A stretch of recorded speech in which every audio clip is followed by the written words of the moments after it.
Hi there, and welcome to episode 5 of the WaveBack Music Podcast. Today's game is Stinger for the Nintendo Entertainment System. Enjoy!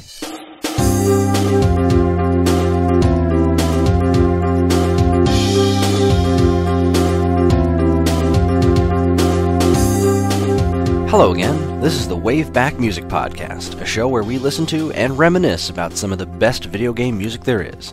My name is Kris, and I am your host. Today's game is a bit of an oddity, as I personally don't know a lot of people who've played it. It was one of my earliest NES favorites and features a soundtrack that is nothing short of classic. Let's take a listen to the sublime soundtrack of Stinger. Stinger is the name of the NES port of the Famicom Disk System release Morio Twinbee, Cinnamon Hakase Wusuke. Boy, I hope I said that right.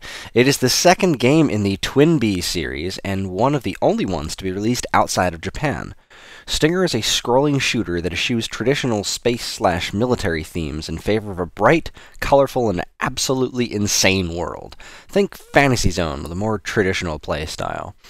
You play as the pilot of a Stinger, a ship designed by Professor Cinnamon, who, according to the game's manual, is, and I quote, Earth's flamboyant genius. You fly your Stinger through alternating vertical and horizontal scrolling stages, each bursting with personality and color. Enemies include bubble-spewing faucets, coat hangers, giant watermelons, and stereo equipment, just to name a few. It's not too tough, but it's not too easy either. I would say it's probably one of the most accessible shooters on the NES. Stinger can be played by up to 2 players simultaneously in the American version, whereas its Japanese counterpart goes up to 3 players. Amusingly enough, the 3rd player is still prominently featured on the cover art for the American release Stinger.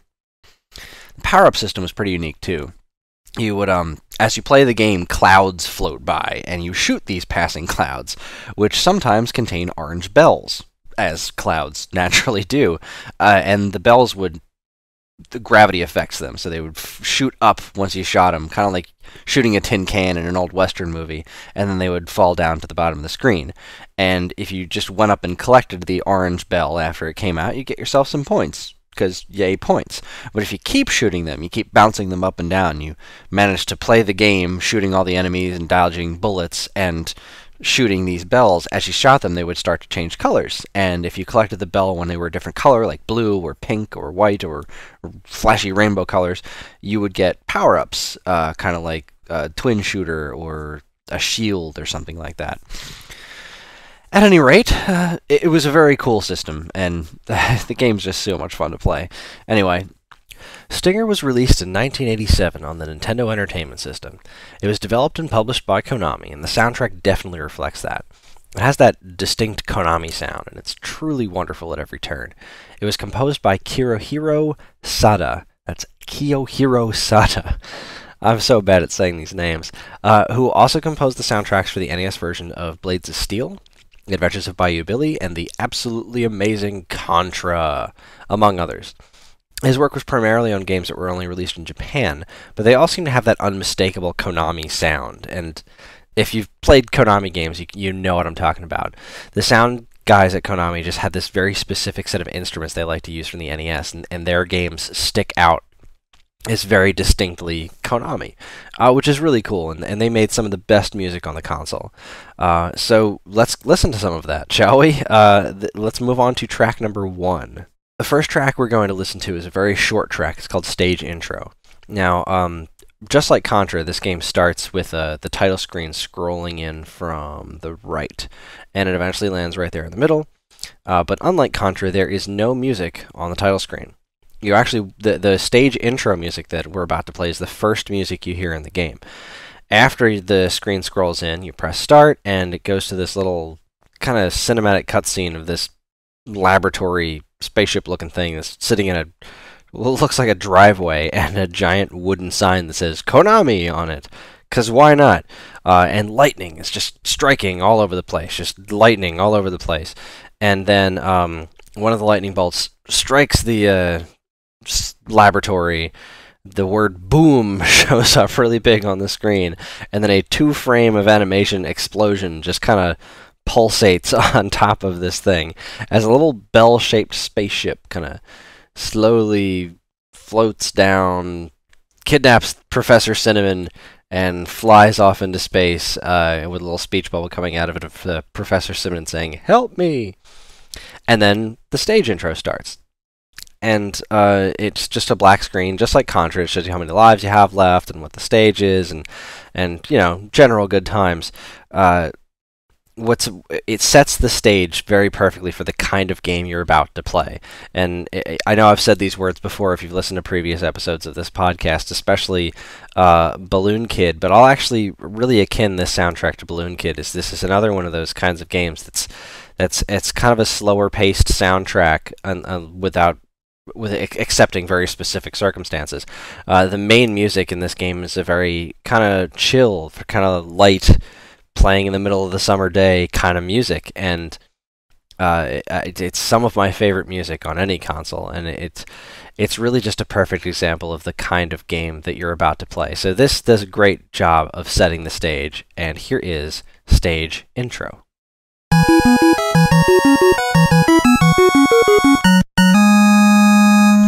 Now right after this little ditty, you get the stage music. Now, this music, I want you to pay very close attention to just the way all of the instruments come together. The folks at Konami, particularly this game's composer, Mr. Sada, had just such a great mastery of these very few instruments and making them come together to be more than the sum of their parts. And it's just such a fun and chill, yet at the same time just exciting enough that you're playing a shooter song. It's just something truly extraordinary, and it's one of my favorite NES tracks. I love this song to death. It really matches the playstyle of the game because while this is a shooter, it is a shoot 'em up. It doesn't scroll incredibly fast, and there's very little of this game that you would consider fast paced. The enemies move relatively quickly, and you with enough power ups will move quickly, but it has a general kind of almost a plodding feel to it, but not in a bad way. It's very accessible. It's very just joyous. So even though you're shooting all these weird like watermelons and grapes and whatever the heck else is flying by on the screen, it's all very joyous. And it reminds me a lot of Fantasy Zone in that respect. That it's very bright and colorful, and it's not a space shooter. It's not a military shooter or anything like that. It's just you're flying over these weird pyramids or giant green hills or swamps or oceans, and it's all very colorful and has this very fun feel to it, and never taking itself seriously much, if at all. So here is what is my favorite music in the game, without a doubt. I mean, not to say that the rest of this music is bad. It's all good stuff, but this one right here is really just, it's the crux of the whole thing to me. So here is stage music.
God, the way those instruments come together, the way that song sounds, the way that it plays with the bass, and it plays with the different kinds of like the pieces of the song come together in these different ways. Like, you know, the parts with drums where the drums cut out and just kind of go to like a very just kind of bass drummy part of it, and really cut out and know when to let the other instruments sing. It's such a great dynamic piece of music, and it fits the feel of this game, and it fits the feel of gaming at this time.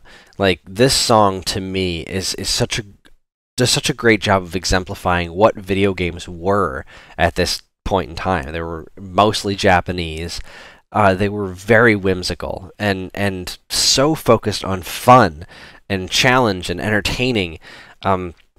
Realism was just, it wasn't possible on these old systems. So the fantastic, like, games like this, games like Super Mario Brothers, they were like the best there was. They were all that there was. I mean, even something that would be quote unquote more realistic than Stinger, like its contemporary Contra.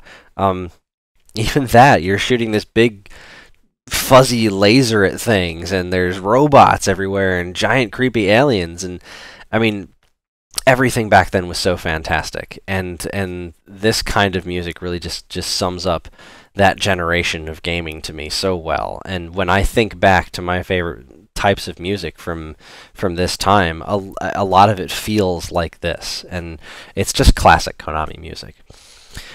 Anyway, moving on to the next track. Track number 3 is called Power Up.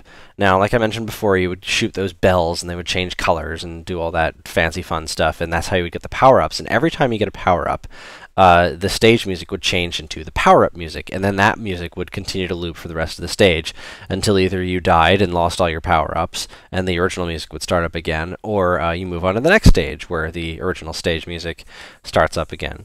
And the power-up music is really designed to make you feel empowered. Like, you get your power-up and then the music changes and you're just like, all right, I'll blow some stuff up. I'm way stronger now than I was a minute ago. Let's do this thing. So here is I'll just let the music speak for itself. Here is Power Up.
Now you can hear a lot of the parts of the stage music in the power-up music.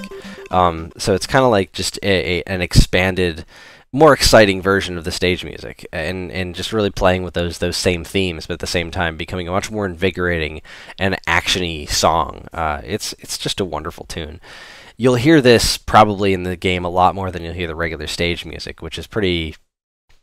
It kind of made a secondary game out of keeping the stage music going as long as possible for me. Like, I used to like playing the game and getting the power-ups I needed as quickly as I could, and then from stage 2 on, not get any more power-ups unless I absolutely needed to, so that I could keep the regular stage music playing for as long as possible, because the power music's cool, but that stage music is so good.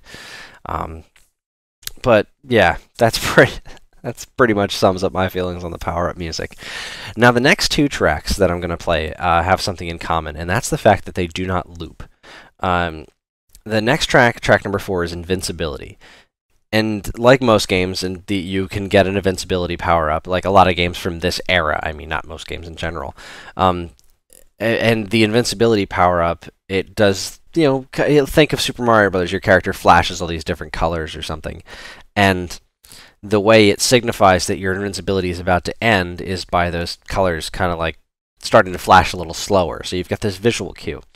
But unlike a game like Super Mario Brothers, you also have an audio cue, because the invincibility lasts the exact same amount of time no matter how many times you get it. So it always starts up, and then they actually wrote a conclusion to the music to end your invincibility, which, if you think of something like Sonic the Hedgehog or DuckTales or Super Mario Brothers, it just makes this little loop song that just goes over and over and over again for as long as you have invincibility. But since it's always going to be the same time, the composer took advantage of that and wrote a song that is exactly as long as your invincibility lasts. Another really neat aspect of this is that it's designed to play back into the stage music. So it's written in the same key as the regular stage music, so that when it naturally reaches its conclusion, it feels really good going from point A to point B. So here it is. Here is track number 4, Invincibility, followed by, just to illustrate the way it connects, a brief segment back of the stage music. So enjoy.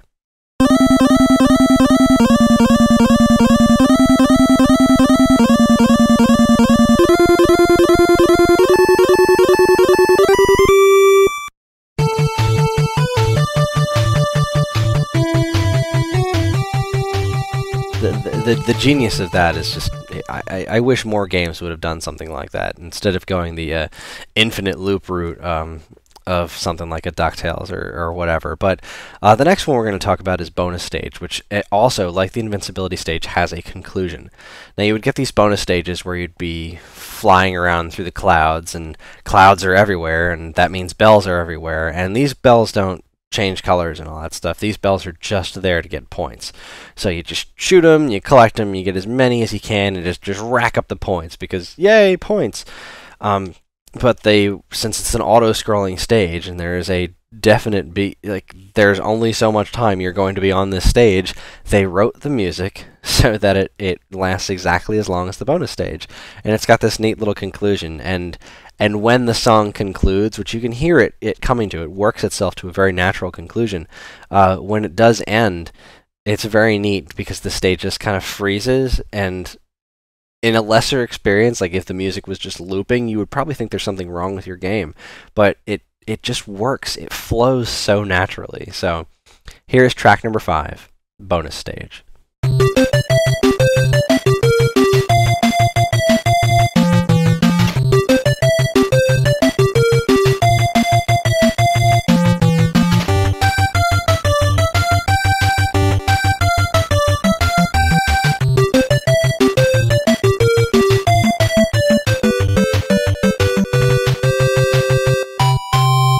It's so fun. It's just so fun. I love the feeling that this game has, and that bonus stage, just like this regular stage music, it sums up so much of what gaming was like at this time.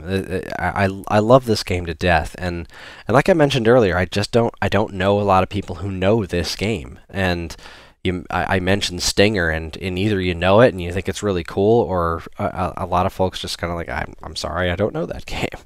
And then I say, get over here, and they plug in an NES controller, and we play it together, and it's a super fun time. Because anybody who plays this game, you can't deny the charm of it. It's just such a charming game.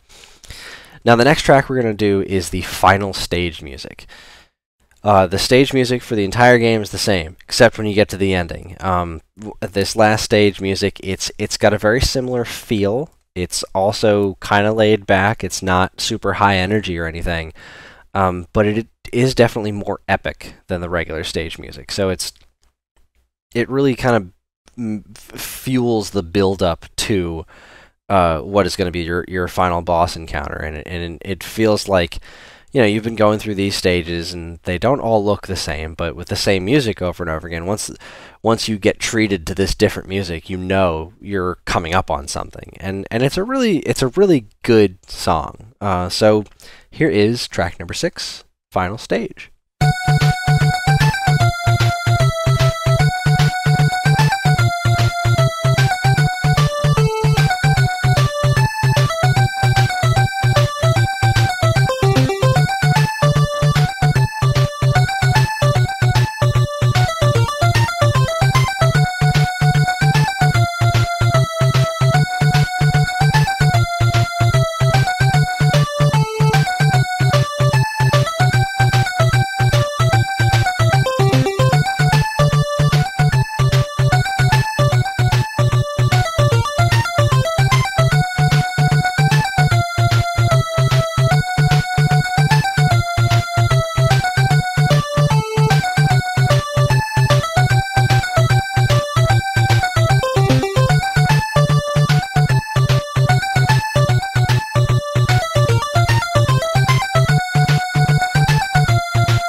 Now, just like all the other stages in the game, there is separate music for power-ups. So if you get yourself a power-up in the final stage, this is the music that will play. And much like the power-up music from earlier in the game, it's just kind of a more invigorating and fast-paced version that takes a lot of cues from the regular final stage music. So here is Final Stage Power-Up.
Now, chances are, this is going to be the last song that you hear before you get to the final boss.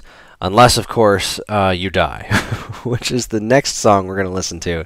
Is another really short track, but it's a really good one. And it's the game over music. It's probably a song you're going to hear a couple of times if you've never played through this game before, or if you're not just naturally really good at shooters.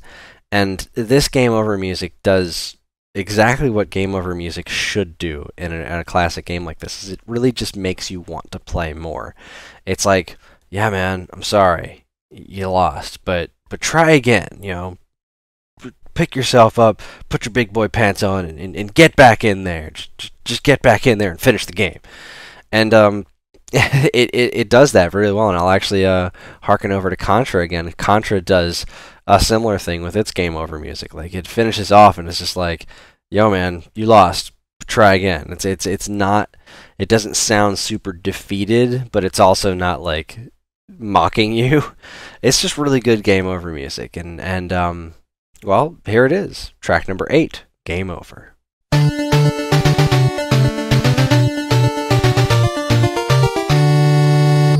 Now, some of the tracks in this game I'm intentionally skipping over, and those are the way the music works up to the boss. It's not bad music per se, but it works way better in the game itself than it does as listening to something separate. So the way you get to the bosses in this game is that the stages kind of reach their natural conclusion, and the music fades away and then turns into something that sounds... It starts to gradually turn into an alarm. Like, the music will just kind of sound like it's a weird little song, and then it gets a little faster and faster until it sounds like an alarm. And then it actually becomes an alarm, and then the background fades to black, and you fight against some sort of giant boss, which is like a watermelon, or I don't know, what else is in this game?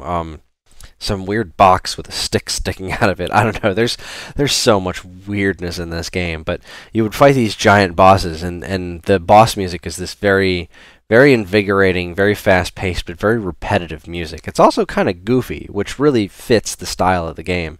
But I'm not playing it here just because it's not great music to listen to on its own. It actually gets kind of annoying if you're listening to it outside of the game. But when it's in the game, it works really, really well. Like, watch a YouTube video or find the game and play it. It really is fantastic. But if you're fortunate enough to get through the game and hear all that music and hear all this music, you'll eventually get to the final boss, which has its own separate, different alarm music and then boss music. And after you beat him, you get a little fanfare that's just wonderful. Mega Man does a really good job of these little boss-defeated fanfares, but this one, well, it's just a cool little tune. So here is track number 9, Final Boss Defeated. Now, there's little tracks like this that just kind of really tie the whole soundtrack together. You gotta love little little rewards like that. And speaking of rewards, after you defeat the final boss, you get the ending. And that's going to be our last track of the evening, is track number 10, the ending credits. Much like a lot of other ending credits themes, this one starts off kind of slow, not really sad, just kind of like, you beat the last boss, let's relax. And then a few seconds in, it just switches right over to, let's have a party, because it pumps itself full of energy again, and then it just plays this really great tune for the rest of the game. So here is the last track of the evening, track number 10, ending credits.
Now this is another one of those songs that has a natural conclusion, but a lot of ending credits themes had natural conclusions back then. It wasn't always just something that loops forever and ever. But still, it's always good to hear when these tracks get to conclude, when they get the opportunity to write a track that has a conclusion to it. It's always cool. Now, NES games, most games of this era, the endings weren't exactly all that spectacular. They were usually just some sort of single screen with a character giving you a thumbs up and some really poorly translated congratulatory words. What was always special to me about video game endings was the music, because the songs were typically totally unique pieces of music that you could only hear at the ending. And there wasn't an internet that you could just type it in, watch a YouTube video of the ending, and hear this music anytime you want. The only way to hear this music was to beat the game. So even though the visuals of, like, you finished Super Mario Brothers and you just beat that super hard 8-4 and got past Bowser throwing millions of hammers at you, you finally did it, and it looks just like every other screen, except instead of the little toad, the mushroom retainer, it's Princess Toadstool and she's standing there. Whoop-de-doo. What made that special was the fact that music was different. That music was nowhere else to be found in that game, and it was marvelous. And the same thing goes for here, goes for Bubble Bobble, Contra, any of those classic NES games. The ending credits music was always something unique, and I looked forward to that as much as anything else when completing a game. Like, complex stories weren't too much of a thing outside of Ninja Gaiden on these games. The reward was musical, and I mean the track that we just listened to is a great example of that. It's just such a cool note to end on as far as playing a game. And well, there you go. That's Stinger. That's Stinger soundtrack. Go out and find this game. It's very, very well worth your time. Very much a Konami property. And it's just awesome. And that's our show. Thank you so much for listening. If you liked this episode, be sure to check out the other great content available at Geekade.com. We got plenty of other podcasts and articles, videos, and more. There's no shortage of excellent stuff there for you to find. Geekade is also hosting the Stone Age Gamer podcast panel at Too Many Games on June 27th at the Greater Philadelphia Expo Center. So if you're in the area, come by, say hello. I will be there, as will my co-host from the Stone Age Gamer podcast, and we would love to meet any and all of you. If you have any suggestions for games you'd like me to cover here on the show, or any questions in general, send them over to mail@geekade.com, or you can follow any of the handy links provided in the show notes. Join us next time for another live show featuring the music of the PlayStation 2 classic Katamari Damacy. Right now, we're scheduled to do the show on June 25th, so mark your calendar. More details will be posted on our Facebook and Twitter pages as soon as we nail them down, so stay tuned. Thanks again for listening, and have yourself a musical rest of your day.